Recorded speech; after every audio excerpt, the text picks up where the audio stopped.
Dans notre monde, rien ne va plus sans électricité. Une panne d'électricité nous cause de sérieux problèmes. Heureusement, des pannes majeures sont rares, pour le moment du moins. Mais attention, ceci pourrait rapidement changer. Nos réseaux atteignent leurs limites. Ceci n'est pas étonnant, sachant qu'ils ont en moyenne 40 ans. C'est la raison pour laquelle il est prévu de les remplacer au cours des prochaines années par des réseaux intelligents appelés Smart Grids.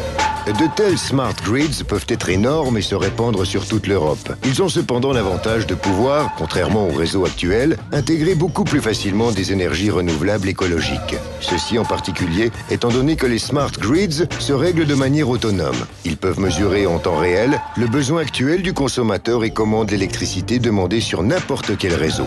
Au contraire, le réseau actuel n'est pas en mesure de calculer les besoins à un moment donné.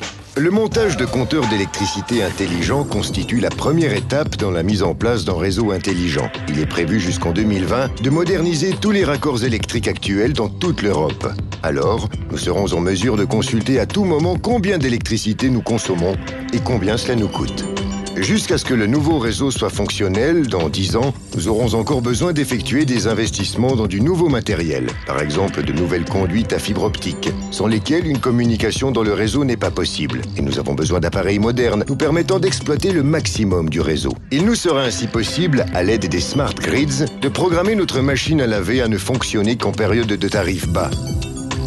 Dans un futur proche, il est prévu d'intégrer les voitures électriques également dans des Smart Grids et de se servir de leur batterie en tant qu'accumulateur dans le réseau. Tout simplement génial.